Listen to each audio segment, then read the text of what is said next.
Yes, Telangana రాష్ట్రానికి ముఖ్యమంత్రిగా ఇంకో 10 ఏళ్ళు నేనే ఉంటానే మాట ఈరోజు సంచలనంగా మారింది. ఓకే, అదొక రాష్ట్ర పార్టీ అయితే, తన సొంత పార్టీ అయితే ఈ మాట చెప్పుకోవడానికి ఏమీ జంకు బెంకు ఉండాల్సిన అవసరం లేదు. కానీ కాంగ్రెస్ పార్టీ అనేది ఒక జాతీయ పార్టీ.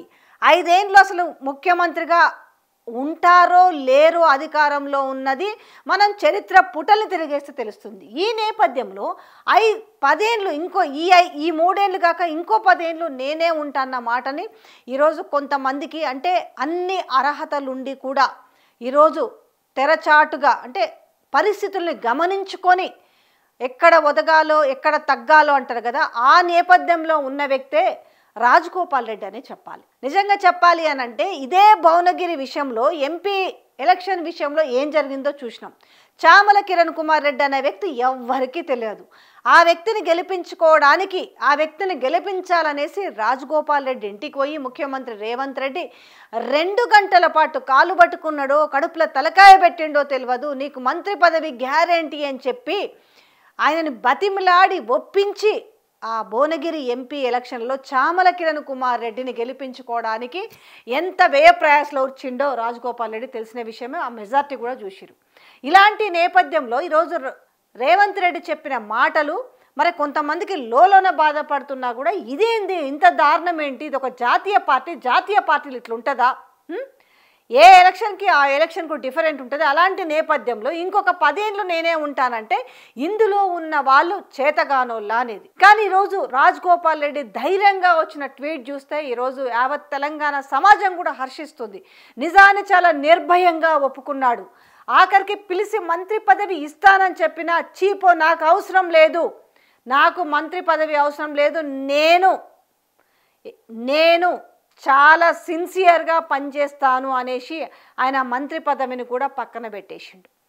ఇలాంటి నేపథ్యంలో ఈరోజు సరి అయిన కాంగ్రెస్ పార్టీలో ఈరోజు సరి అయిన రేవంత్ రెడ్డికి ధీటైన పర్సన్ ఎవరంటే ఇక్కడ రాజగోపాల్ రెడ్డి గారే కనిపిస్తుంది. అంటే జరుగుతున్న దాంట్లో ఈరోజు ఎవరు కూడా బాజాప్తా నోరిప్పలేని పరిస్థితి కనిపిస్తుంది. ఎంతో కొంత అనిరుద్ రెడ్డి నోరిప్పితే ఏ విషయంలో, అక్కడ జరిగిన ప్రభుత్వ భూమిలో కడుతున్న 4 టవర్లు 8 టవర్లో కడుతున్న ఒక వైనం పెద్ద హైరైజ్ భవనాల విషయంలో 27 ఎకరాల ప్రభుత్వ భూమి విషయంలో వాళ్ళు పబ్లిక్ లిటిగేషన్ బిల్ హైకోర్టులో వేయడం కావచ్చు, ఈయన రేవంత్ రెడ్డికి కోర్ట్ అని చెప్పిన విధానం కావచ్చు.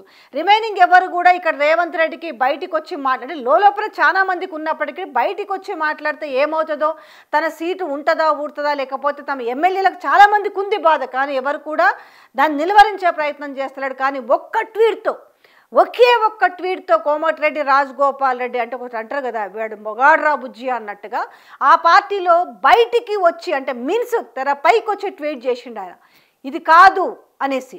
ఇలాంటి నేపథ్యంలో అంటే ఆల్రెడీ చాలా వచ్చినాయి, 20% కమిషన్లు, 30% కమిషన్లు, ఈరోజు 100,000 కోట్ల దోపిడీ జరుగుతున్న నేపథ్యంలో ఇలా యావత్ తెలంగాణ సమాచారం ఆ పార్టీలో నుంచి ఒకరి వైపు చూస్తుందానంటే అది రాజగోపాల్ రెడ్డేనా?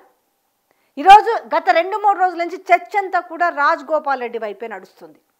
ఈ నేపథ్యంలో అంటే ఆయన బీజేపీ నుంచి వచ్చినాడే అనుకున్నారు, ఏదన్నా జరిగితే సీఎం రేవంత్ రెడ్డి తాట తీయడానికి రాజగోపాల్ రెడ్డి చాలు అన్న మాటలు విన్నాం కదా, మళ్ళీ అదే నిజం కాబోతుందా?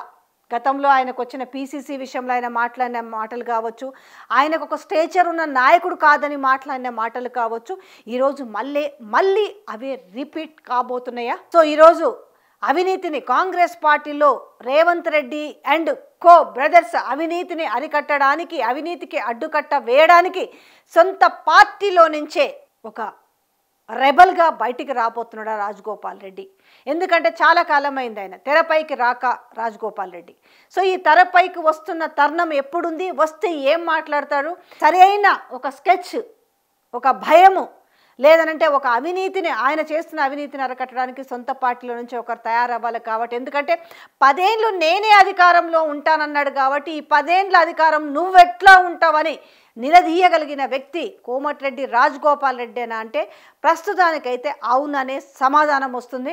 అసలు ఈ 3 ఏళ్ళు కూడా ఆ వ్యక్తి చేస్తున్న, అంటే ఏమైతే హామీలు ఇచ్చిరు ఈరోజు, ఇవాళ విద్యార్థులకైతేంది, రైతులకైతేంది, మహిళలకైతేంది, ఇవన్నీ కూడా యావత్ అన్ని వర్గాల వాళ్ళకి ఇచ్చిన ఏవైతే ఉన్నాయో సంక్షేమ పథకాలు ఉన్నాయో వాటన్నిటిని కూడా ఈరోజు మాట తప్పిన వైనంలో వాటన్నిటిని కూడా ఒక్కొక్కటిగా బయట పెట్టడానికి కోమటిరెడ్డి రాజగోపాల్ రెడ్డి సంసిద్ధమవుతున్నాడా అని అంటే ప్రస్తుత పరిస్థితులు చూస్తుంటే అవునని అనిపిస్తుంది. ఎందుకంటే ఎవరో ఒకరు ఆ పార్టీ నుంచి కూడా రావాలి, వస్తే కానీ ఒక సెట్ రైట్ అయ్యే అవకాశం ఉండదు, లేకపోతే ఒక భయం అనేది ఉండదు, లేకపోతే ఇట్లనే 10 ఏళ్ళు నేనే ఉంటా 20 ఏళ్ళు నేనే ఉంటా అని చెప్పేసి అందరి నోర్లు మూపిస్తున్న వైనంలో ఈరోజు గొంతు విప్పాల్సిన అవసరము, ప్రజల ముందుకి రావాల్సిన అవసరం ఎంతైనా ఉందనేసి ఇవాళ కొంతమంది కోరుకుంటున్న వైనంలో చూడాలి.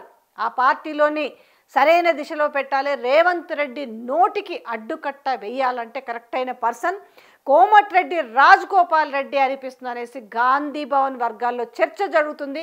కాంగ్రెస్ క్యాడర్ కూడా అదే కోరుకుంటుందన్న మాటలు వినిపిస్తున్న నేపథ్యంలో త్వరలో రానున్న రోజుల్లో ఒక మంచి వాతావరణాన్ని కాంగ్రెస్ పార్టీని చూడబోతున్నాం అనేది ఇక వేచి చూడాల్సిన అంశం.